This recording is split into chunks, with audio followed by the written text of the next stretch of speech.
Yeah, Bo Burnham. Fuck you. This is now a Bo Burnham beef. This is a Bo Burnham beef pod. You know what I kind of want Come to at do me, Bo. is with your good ass special. It's pretty good. There's a lot of clips of sort of commentary about it. I would love to clip a section of this podcast and go Bo Burnham inside review, and it's us having a healthy disagreement. Because you hate it. I just had a very adverse reaction to it and kind of thought there'd be more people that would react like that, and found out I am so in the minority. Yeah. And I've gone back to it to sort of be like, maybe I was just like in a bad mood or something. And so I've listened to some songs, and they still make me upset. And it's like, I don't know. What do you like? What we haven't talked about it in person yet. We just texted about it. Well, I mean, my main takeaway is I get that some of the preachier stuff was a little sanctimonious, a little annoying, high-horsey, preachy, Hollywood elite, all that. Mm-hmm. I completely get all that. Yeah. And that stuff I'm not the biggest fan of. And I get the good parts about it, where it's like, if you want to talk about the technical aspects, how hard it was to make, and sort of like the uniqueness of it. Yeah. And how it's like, some of the songs are pretty. It's like I as a work, I sort of get it, but it's my reaction has more to do with him than it does with the technical aspects of. Yeah, no, that's production. fair. I mean, the technical aspects, like I can kind of like put those aside and not even like think about that, because it can be something can be really low technical skill. Yeah, it'd be awesome. Art is about how much it affects you, not how the technical breakdown right, the exactly. different parts. That part's impressive though, and it does look beautiful in moments. Yeah. And there's some really funny moments. Mm-hmm. Or funny moments. I won't say really funny. I can't think of any, to be honest. Mean, there's some ones that made me laugh. There's the hard cut to him in a ghillie suit. That surprised me and made me laugh. Yeah. The Jeff Bezos song, the quick cute, one, made me laugh. What else made me laugh? The 30 song made me laugh. What was that one again? I don't know. I just remember he talks about I'm turning fucking 30, like he's so upset about it. Yeah. I mean, I remember those bits, but none of them made me even like really exhale out of my mouth. You can't relate. You're 21 years old. You see someone talking about, like, that's another thing. Being 30 when he's fucking. Not that he was like juvenile. Obviously, I'm not 30. Maybe I'm gonna be just as much of a bitch. But when he's just like, when he's like, so anyway, and then messing up his line, being like, so anyway, and then be like knocking over his equipment and being like, I'm so alone. I hate my life. And I'm like, bro, you look like a fucking 14-year-old right now. Like, you are 30. That part was melodramatic. Yeah. I'll agree with that. Mean, I have my problems with it, Joe. I didn't love it. Yeah, well, I'm not saying that you good. suck. I'm not. I thought it was good.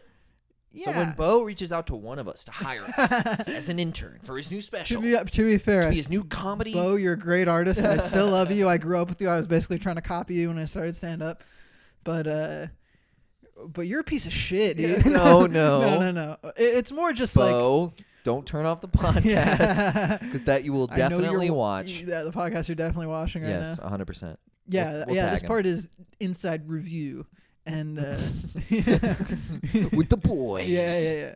Well, it's just, to me, there's the stuff that it's like there's the melodramatic part, but a lot of it wasn't even melodramatic. It was like misplacing his because clearly he's very sad and he's isolated and he's all alone, and he didn't really go into specifics about like, I feel this way because I don't have friends, or I feel this way because I can't go outside, or I feel this way because, he sort of touched on that, but I feel like mainly it was directed at like the internet and like global elites and like fucking Twitter or whatever. And I'm just like, that stuff's not real. Just get off, like just go outside. Like that. It's weird to me that he was so hyper focused on. Maybe that's part of the whole point of it.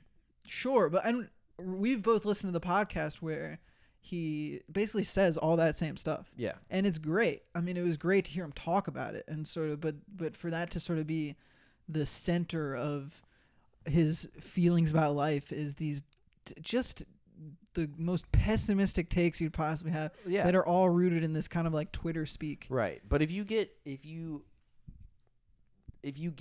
that world, if you get sucked into that, then you can kind of feel really trapped in it, or can whatever. affect your emotions, and it can really fuck with you. And it's like, you know, and that's the kind of the whole point of that internet song is just how evil, like a little bit of everything all the time. There's something sort of like menacing about the internet. The internet song is really good, especially on its own. Yeah, like, that's what I mean. There's a lot of songs in it that are great on their own. Yeah. But as like a greater and you piece, loved the special. Just admit that you loved it. I do like. I mean, I like certain songs, like the guitar song. That was good. That was good. It was sort of like a. I don't really like Father John Misty for that exact reason because he's kind of preachy and cynical. But it kind of sounded like a Father John Misty type. It gave me like big David Foster Wallace vibes. Yeah, I mean, a lot of his work and the stuff he talks about in podcasts and stuff, the really interesting stuff he has to say about social media is sort of rooted in the David Foster Wallace stuff, like basically what Infinite Jest is about. Yeah. Is what Bo is sort of talking about.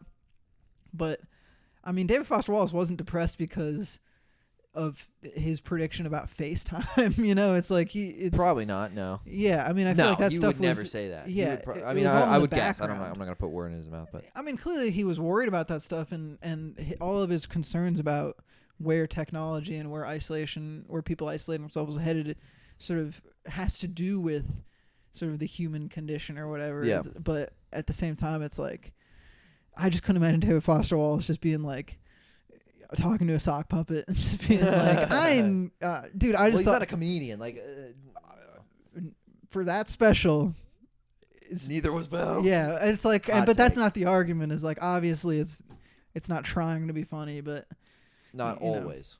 It is trying. I mean, to be I funny. think the points where he tried to be funny didn't work, in my opinion. A lot of them. Not like a lot. The of them, Instagram song and the nude song. I didn't think the Instagram song was funny. I didn't think the FaceTime with my mom I thought was awful. I didn't think that was funny. Yeah, and clearly those are swings and misses. Like it's not like he can't use that excuse of like, well, but it's actually a really dark piece about life. It's like, bro, you're literally just getting mad about FaceTiming your mom, and it's not really. It's like.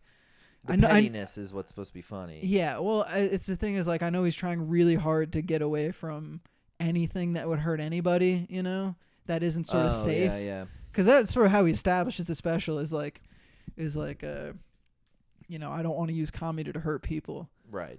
And I want to use it to do something good, which I don't know. Do you think that should be a concern as a comedian? Like just do some actual social work if that's what you want to do in the world. Yeah, that's a good point. You know, be a doctor. I don't know. It's like you don't have to be a comedian. So if you want to be a comedian, just be funny. Well, yeah, exactly. Well, I mean, I think that like, I just don't.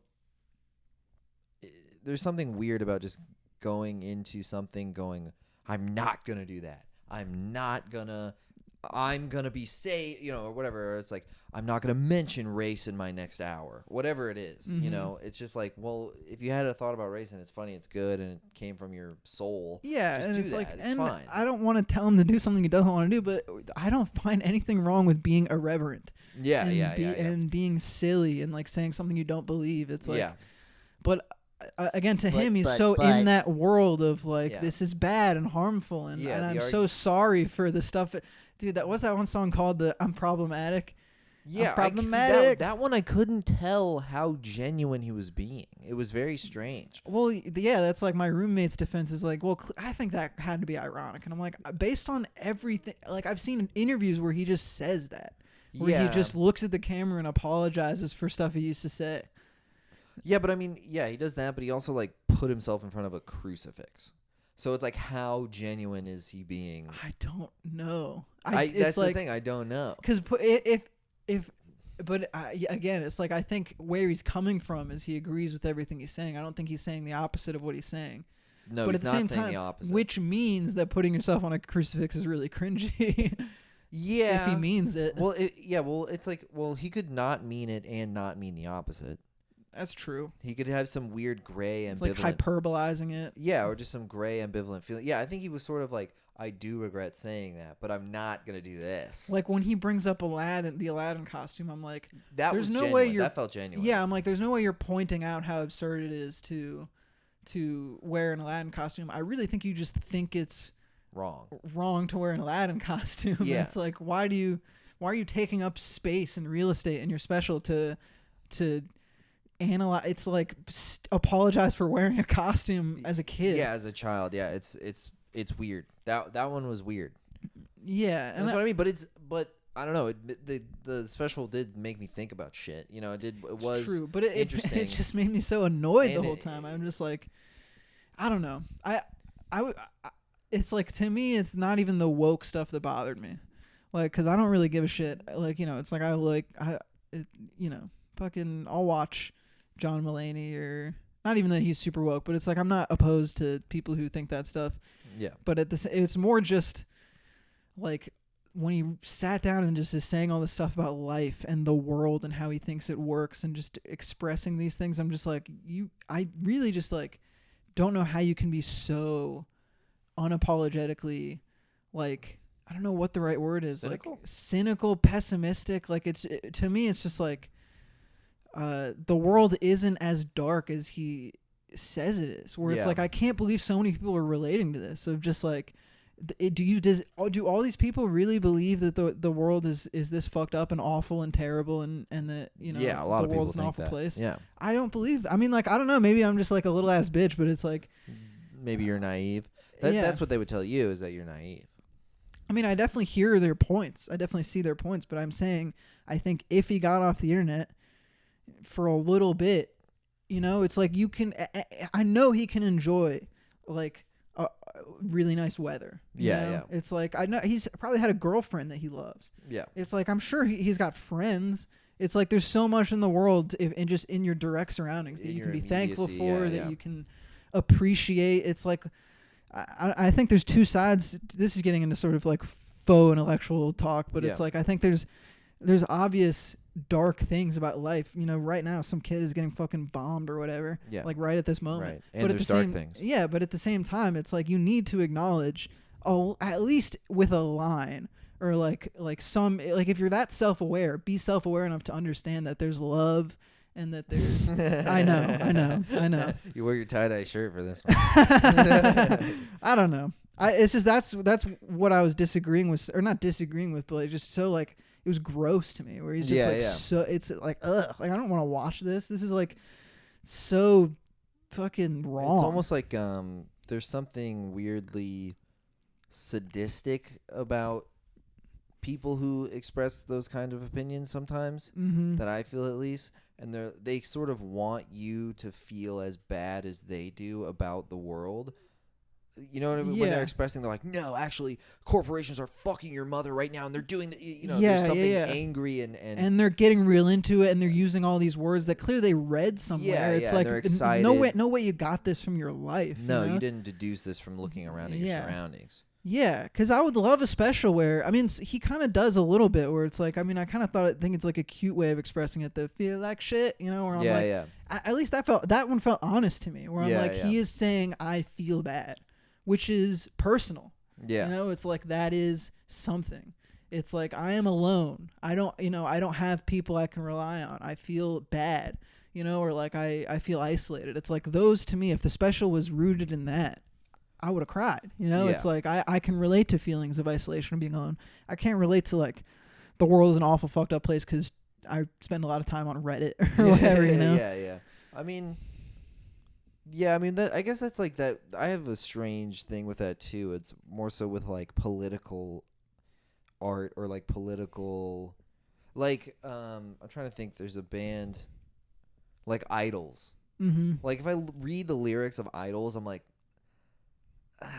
Like, there's something about it that I go, oh, you tried to make the song about this, like you really got that fired up about toxic masculinity or whatever. It's immigration. Like, it's like, I guess, like, I mean, but some people are, but it is sort of like an ideological thing where you know, it's like, it's not personal. It's just and maybe that's just a preference thing. That's what I like waver on. I'm like, well, I can't be objective about this. Well, I can't be like, there's no great songs about immigration. It's like, well, that's not true. To me, and it goes back to sort of what Bo is self-aware of, which his self-awareness could be kind of grating to me, is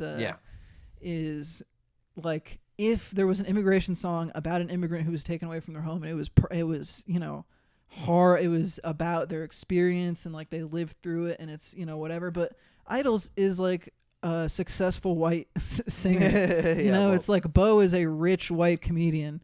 And now you sound like Bo. Well, that's the thing, is the white thing is neither here nor there. It's like Yeah. an immigrant could easily talk about, a white immigrant could talk about that experience too. Yeah. But I'm saying in terms of like, how can you be so fired up and get so personally attached to, it's like, I would like it when people talk about themselves. I don't know. I mean, I don't know.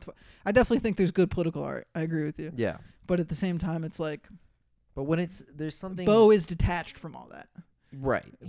He's aware of that too. Yeah, and then he'll mention that. And then Yeah. it's like, and then he'll mention that the fact that he mentioned he's aware doesn't matter. And it's like, well then Yeah, what are he's you like- doing about it? Yeah. It's like you can't just be recursively self-aware. I mean, there's the obvious thing where it's like he's doing the reaction video to the reaction video, Yeah. where I'm like, yeah, I mean, I could totally see myself doing that shit, but I feel like I'm kind of over that amount of self-awareness of like, yeah, but I only do this because it's a defense mechanism and whatever. Yeah, It's yeah. like, I totally have that in me. In journals, I'm always journaling my own, like, yeah, but this part probably sounds stupid when I read it later or whatever. Yeah.